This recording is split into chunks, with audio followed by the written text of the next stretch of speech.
Olá, camaradas do nono ano do Colégio Master, eu sou Daniel Ferreira, seu professor de Física, e nessa aula do dia 19 de junho de 2020, a gente vai falar sobre tipos de energia, dando continuidade, portanto, ao nosso cronograma de conteúdos. Na sequência, portanto, de trabalho, potência e rendimento, vem o estudo dos tipos de energia, tá bom? Vocês vão ver que vai ter até uma relação ao final do estudo de tipos de energia para trabalho e energia, que vai resultar num teorema chamado teorema trabalho e energia, tá bom? Teorema trabalho e energia cinética. Vamos, portanto, definir algumas coisas inicialmente e no futuro falar desse tal teorema, tá bom? Talvez não nessa aula, mas essa aula vai ser mais introdutória. Vou falar um pouquinho do que é energia e de dois tipos de energia inicialmente e depois também numa outra aula a chamada energia mecânica, que é a soma de algumas energias que eu vou falar nessa aula de hoje, tá bom? Então vamos começar definindo energia, que nos tipos de energia é interessante a gente saber inicialmente o que é energia, né? Então o que acontece? O conceito de energia ele é fundamental na ciência moderna e é também um dos conceitos científicos mais difundido entre as pessoas, tá bom? Isso é um fato notório. Ocorre que todas as pessoas possuem a ideia, mesmo que seja vaga, do que é energia, tá bom? E acontece que nesse capítulo, nesse módulo, nessa sessão, a gente vai estudar algumas formas de energia, como eu falei na introdução da aula, como por exemplo, energia cinética, tá bom? Essa energia cinética, esse nome está associado a movimento, que é uma energia de movimento. A gente vai estudar também energia potencial gravitacional. Potencial é uma energia que pode vir a ser, tá bom? Por isso chama potencial, nesse caso está associada à gravidade. Existe também uma energia associada a um potencial elástico, tá bom? A gente vai ver essas coisas de maneira bem discretizada. Então a gente vai ver também algumas formas de transformação e de transferência de energia que acontecem em sistemas físicos, tá bom? E a gente vai estudar também o princípio da conservação da energia mecânica, que é um princípio que existe, melhor dizendo, e vamos finalizar, portanto, o estudo dos tipos de energia e da energia, apresentando o princípio da conservação da energia, que é um dos mais importantes da física, tá bom? Uh, tem várias utilizações, várias áreas da física, e é um princípio bastante forte na física, portanto, nunca antes violado, até onde eu sei. Bom, vamos para frente. Então, vamos falar, portanto, do primeiro tipo de energia, que é a energia cinética. A gente vai usar a letrinha EC, com Czinho no rodapé aqui, para representar a energia cinética, tá bom? Na física da universidade, a gente usa a letra K para energia cinética, mas aqui não tem problema, a gente pode usar a letra EC. O que acontece?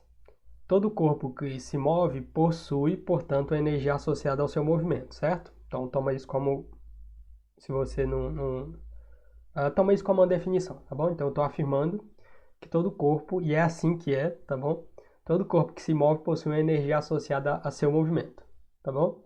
Pois para colocar um corpo em seu estado de movimento, uma força foi exercida sobre ele, conforme a gente já estudou, não na cinemática, que a cinemática não importava com a natureza, não se interessava em estudar a natureza dos movimentos, mas a gente viu isso em dinâmica.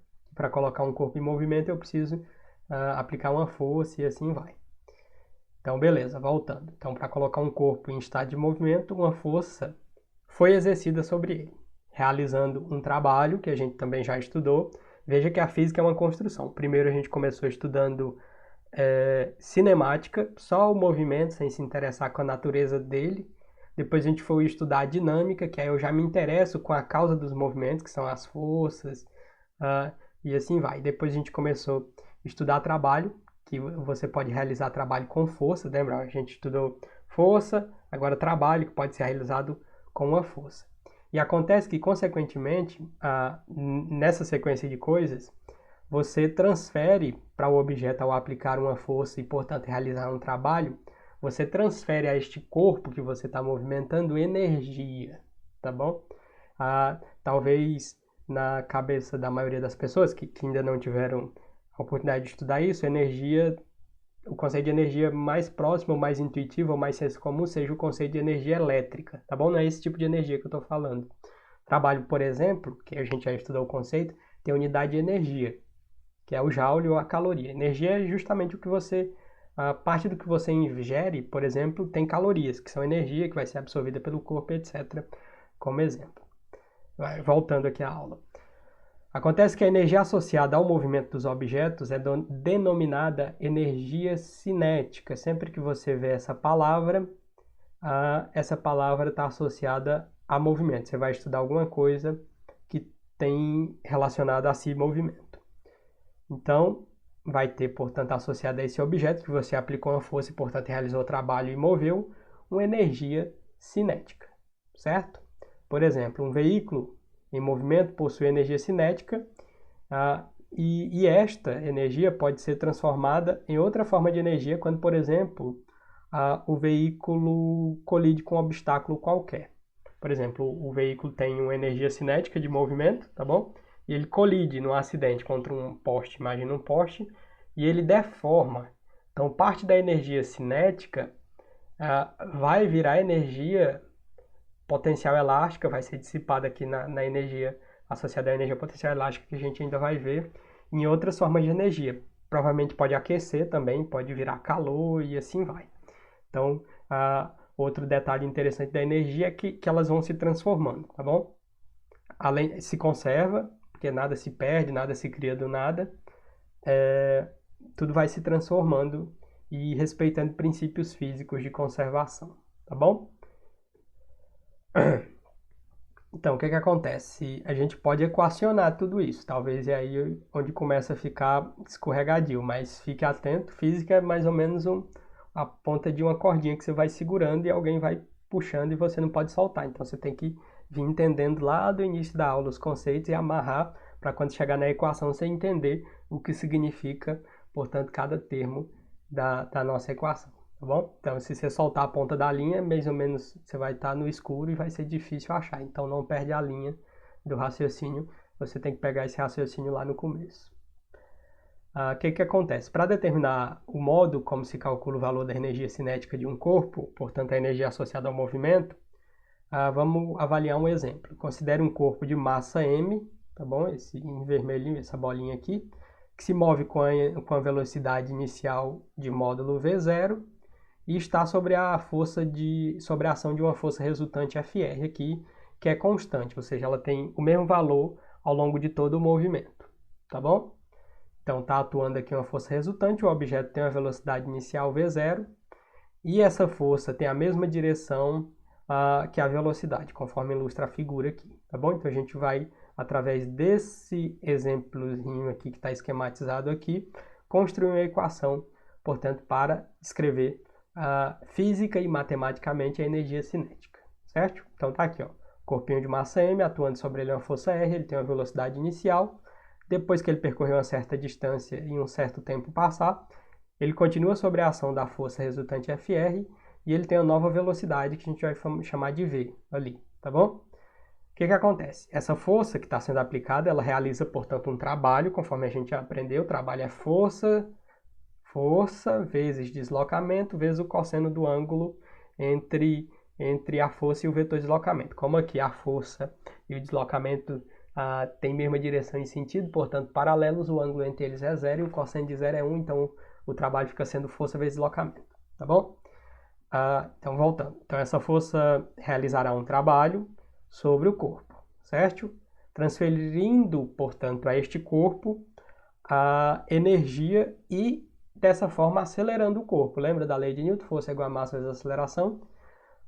E acelerando da velocidade V0 até uma velocidade V. Lembra o que é a aceleração? A aceleração é a taxa de variação da velocidade com o tempo, ou seja, ΔV sobre ΔT. Então, para você que está desatento, lembra que a gente estudou velocidade, que é a distância pelo tempo. Quando eu tenho velocidade, eu ando no espaço e no tempo. Quando eu tenho aceleração, é a taxa de variação da velocidade com o tempo. Por exemplo, quando você está em um carro e alguém pisa no acelerador, você olha para o velocímetro, quem é que varia? A velocidade. Então, a aceleração é a taxa de variação da velocidade, já para ir relembrando você. Então, dessa forma, eu posso escrever essa expressão, ó, nesse exemplo aqui. Ó. Trabalho é a força resultante ali sobre o corpo, vezes o deslocamento. Porém, força pode ser escrita em termos da segunda lei de Newton, massa vezes aceleração, tá bom? Já que o objeto vai ser submetido a uma aceleração e ele tem uma massa que é constante, então você pode trocar essa força por massa vezes aceleração. De forma que o seu trabalho fica sendo massa vezes aceleração vezes a distância, tá bom? Vamos para frente. Vamos melhorar tudo isso. Ocorre, no entanto, que a gente conhece uma outra equação. Olha aqui. Essa equação vem lá da cinemática. Para quem não lembra, é chamada equação de Torricelli.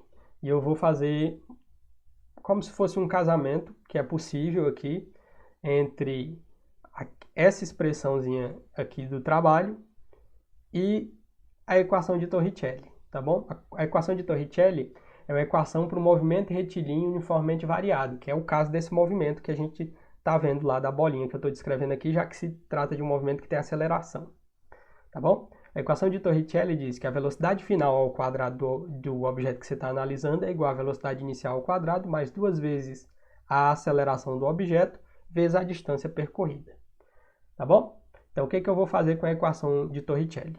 Eu vou isolar um A vezes D na equação de Torricelli e substituir aqui, beleza?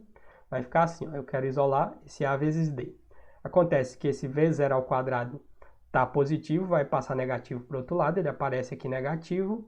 O 2 vai ficar multiplicando o A e o D e passa, portanto, dividindo. Então, eu descobri pela equação de Torricelli que a aceleração vezes distância pode ser escrito como velocidade final ao quadrado menos velocidade inicial ao quadrado dividido por 2. O que eu vou fazer com este resultado aqui? Ó? Vou substituí-lo em A vezes D aqui. Ó. Vai ficar, portanto, trabalho, que é igual a M, vezes aquele valorzinho V ao quadrado menos V0 ao quadrado sobre 2, vezes M aqui, ó, no lugar do AD, tá bom? Porque AD é igual a isso. Ficou assim, ó. Trabalho pode ser escrito, portanto, como massa vezes, abre parêntese, porque a massa multiplica o AD todinho, então por esse parêntese, a velocidade final menos velocidade inicial dividido por 2, beleza? Essa expressão, matematicamente, ela pode ser escrita assim, ó, como? Existe uma regra na matemática, que vocês provavelmente já estão estudando, chamada de distributiva. Significa que esse M, como ele está fora do parêntese, ele multiplica todo mundo que está ali dentro, tá bom? E esse 2 que está dividindo aqui, ele pode ser distribuído para todos os termos lá de cima, tá bom? Eu posso separar isso em frações, já que ele divide todo mundo aqui, ó. Então, fica assim, ó, mv² sobre 2, está aqui, menos, que está ali, coloca ali, mv0² sobre 2, está ali também. Pronto, eu tenho uma nova expressão para energia ali, tá bom? Para um certo trabalho. Então, acontece que eu estou escrevendo, portanto, o trabalho para esse problema como mv² sobre 2 menos mv0² sobre 2. Acontece que a expressão mv² sobre 2, que é essa aqui, ó, esse termo, é denominado, portanto, energia cinética do corpo, certo? Esse termozinho aqui é, portanto, a nossa energia cinética. Então, se esse é a energia cinética, esse aqui pode ser chamado, como é a velocidade inicial, de energia cinética inicial. Então, eu vou reescrever definindo esse mv² sobre 2 como energia cinética e esse aqui como é o V0, que é a inicial, como energia cinética inicial, tá bom? Está escrito aqui embaixo, ó, trabalho, essa expressão que está ali em cima, e eu vou trocar agora esses mv² sobre 2 e mv0² sobre 2 pelos termos, portanto, de energia cinética. Vai ficar assim, ó, trabalho é igual a energia cinética menos energia cinética inicial, tá bom? Uma coisa, você pode chamar também de energia cinética final. Isso aqui dá justamente uma variação, e uma variação eu posso usar um delta para representar, lembra? Delta V, velocidade final menos velocidade inicial. Delta S, S final menos S inicial. E delta E que é o delta da energia cinética, a energia cinética final menos a energia cinética inicial.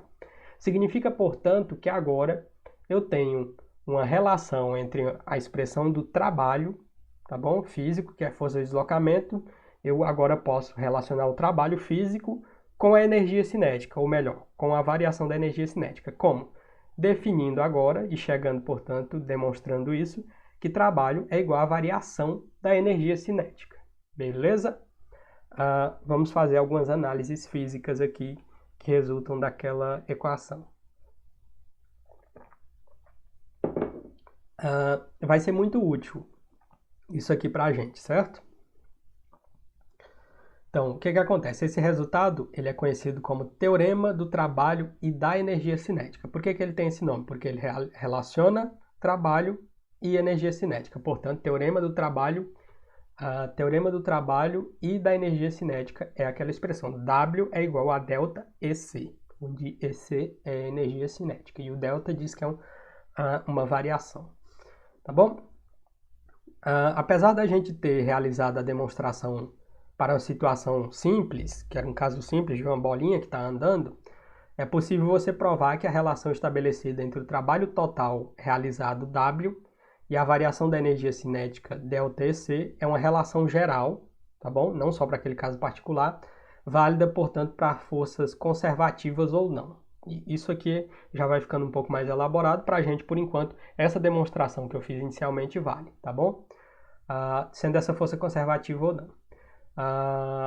E essa força de módulo constante ou variável, então vale tanto para uma força, essa relação do teorema trabalho-energia vale para a força constante, que vai ser a maioria dos nossos problemas, como também vale para forças que são variáveis.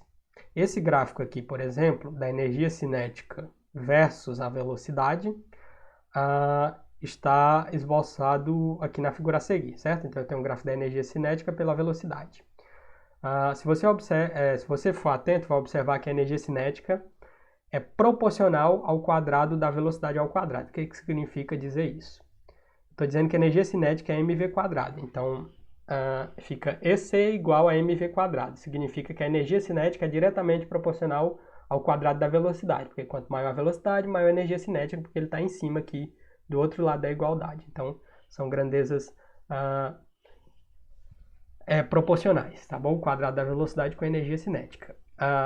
Portanto, no eixo x está representado v e um termo ao quadrado tem como gráfico uma parábola, certo? O que ele está dizendo é, só para observar que a energia cinética é proporcional ao quadrado, esse símbolo significa proporcional. E que esse é, portanto, sempre positivo, tá bom? Uma curiosidade da energia cinética, que é importante, talvez isso caia em perguntas teóricas, é que a energia cinética é, portanto, sempre positiva. E aqui está representado o arco de parábola do gráfico da energia cinética pela velocidade. Beleza? Vamos olhar, portanto, para um exercício resolvido para tentar esclarecer ou fazer uma aplicação, melhor dizendo, disso que a gente acaba de ver, já dessa quantidade de informação que eu estou dando aqui para vocês.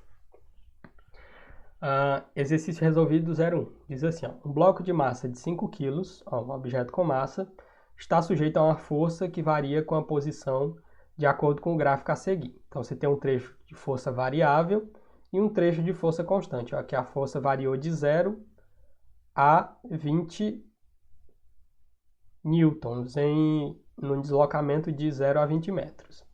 Depois, o objeto continuou sendo deslocado de 0 a 30 metros, porém com a força constante de 20 newtons. Tá bom? A força variou só nesse trecho e depois ela ficou constante. Beleza, tá aí o gráfico. Vamos ver o que o problema quer. Diz o seguinte.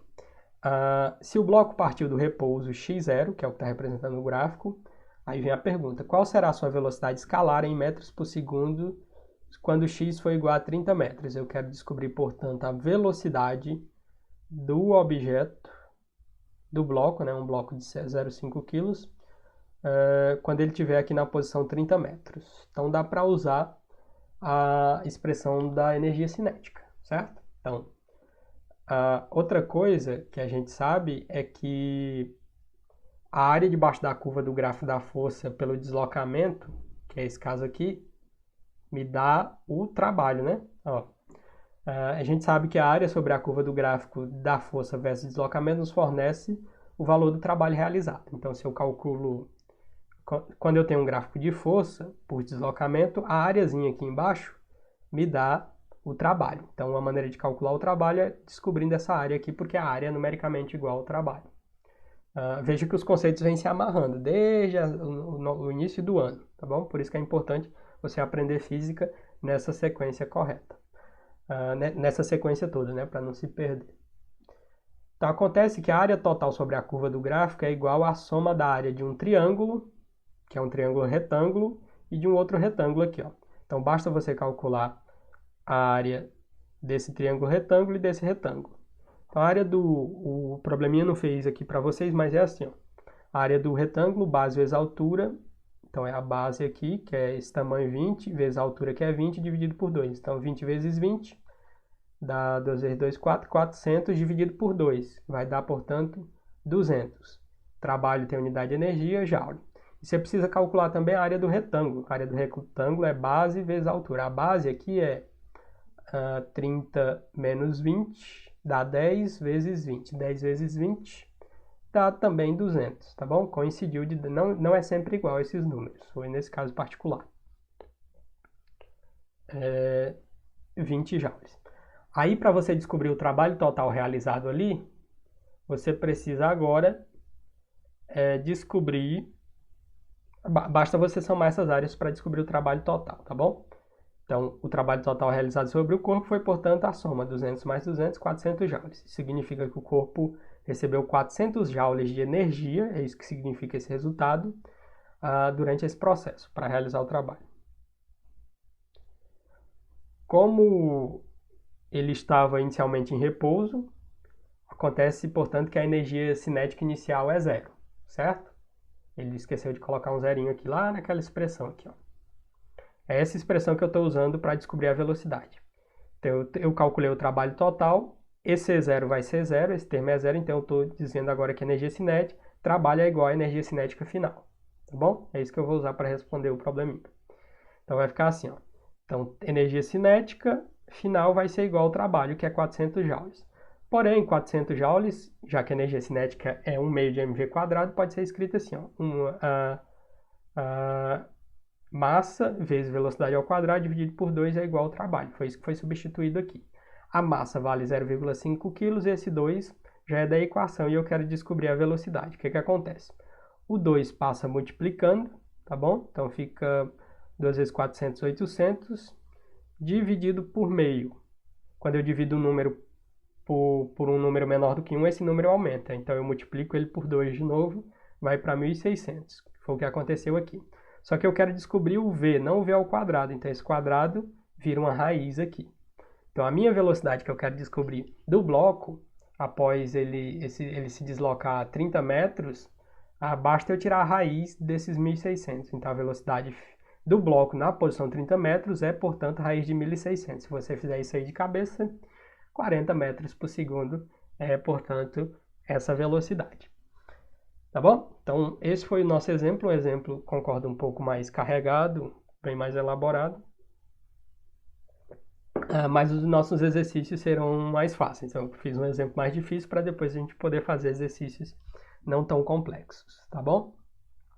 Vamos agora falar sobre, a gente definiu, falou um pouquinho no início, deu a introdução do que era energia. Falou do primeiro tipo de energia, que é a energia cinética. Viu que a energia cinética está associada ao trabalho. O trabalho está associado a uma força, que a gente estudou força lá nas leis de Newton. Vejam que as coisas vão se amarrando. Agora a gente vai falar de mais um tipo de energia, que é a chamada energia potencial gravitacional. Tá bom? Essa energia a gente vai usar a letra EPG, potencial gravitacional, energia potencial gravitacional. Então acontece que outra forma de energia que comumente aparece em exercícios e em situações que são cotidianas é a energia potencial gravitacional, tá bom? Ela está associada, portanto, à posição que um corpo ocupa em um campo gravitacional e a sua variação entre esses pontos dentro do campo gravitacional. Por exemplo, o objeto está numa posição 80 metros, então eu tenho uma posição B e considero, por exemplo, outra posição perto do solo. Eu tenho duas posições, 2 metros e 80 metros. Então eu vou calcular a diferença de energia aqui, de acordo com essas alturas, tá bom? pode ser, portanto, definida pelo trabalho que a força-peso executa no deslocamento entre esses dois pontos, tá bom? Assim eu posso definir o potencial gravitacional de maneira um pouco parecida com a energia cinética. Então vamos ver como é que fica isso equacionado. Considerando, portanto, um campo gravitacional constante, vamos supor o campo constante, entre dois pontos A e B. Como é que eu poderia escrever a energia potencial gravitacional? Então, eu já sei que existe uma relação entre trabalho e energia, e nesse caso aqui o trabalho vai ser realizado pela força-peso, já que o objeto está num campo gravitacional, e a gente viu que tudo que está num campo gravitacional está sujeito a uma força-peso, que é massa vezes gravidade. Então, eu vou escrever assim, ó, por causa daquela coisa que eu obtive nos slides anteriores. A variação da energia potencial gravitacional é igual ao trabalho, e trabalho é força vezes deslocamento, tá bom? Porém, essa força, esse trabalho agora no campo gravitacional está associado a uma força-peso, e força-peso é massa vezes gravidade, então eu troco F por massa vezes gravidade. E a distância que o objeto vai percorrer vai ser uma variação de um ponto A até um ponto B. Então, vai ser a posição que o objeto estava menos para onde ele foi. Então, fica HA menos HB, que são as variações da posição. A letra H a gente usa para a altura, já que o objeto está se deslocando num campo gravitacional. Essa variação aqui a gente chama de delta. Põe um delta para esconder esse A e B aqui. Então, a gente descobre, portanto, que a variação da energia potencial gravitacional pode ser escrito como massa vezes gravidade vezes a variação da altura daquele objeto, tá bom? É mais ou menos isso aqui que está ilustrado. Ó. Você tirou o objeto do ponto A e levou até um ponto B, a gravidade se opõe a esse movimento, tá bom?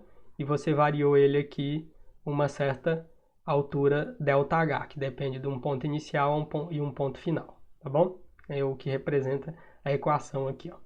Isso que está ilustrado da figura. Vamos continuar melhorando essa equação para ver se a gente consegue fazer ela ficar menor. Então, o que acontece? Assim, se você tomar como referência um plano qualquer arbitrário, ou seja, se a altura for zero, se o objeto partir do zero ou do zero lá em cima, perdão. Se você adotar, por exemplo, que aqui é zero, ou seja, o início do seu sistema de coordenadas, você pode reescrever a equação. Por exemplo, se eu supor que H inicial, se eu escolher um H0, que comumente vai ser o solo, o chão, ou o solo vai ser a minha referência zero, onde a energia potencial gravitacional vai valer zero, a gente pode calcular a energia potencial gravitacional de um ponto de altura H em relação a esse plano. Então, eu só estou melhorando a equação, tá bom? Então, eu vou supor que o chão é zero, e aqui eu tenho um potencial zero, que vai ser o potencial inicial. Então, eu vou escrever uma equação para a energia potencial tendo como referencial o solo. Então, vai ficar assim, ó.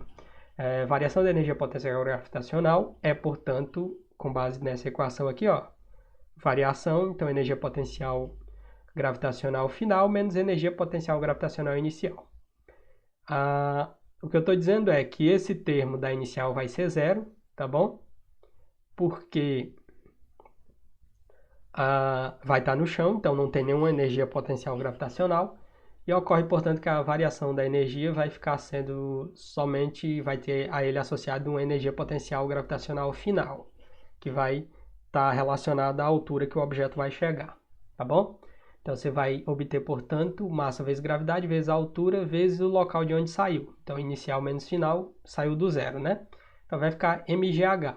Então, ocorre, portanto, que energia potencial gravitacional pode ser escrito como a massa vezes a gravidade vezes a altura. No caso de energias potenciais gravitacionais, essa expressão vai ser mais utilizada.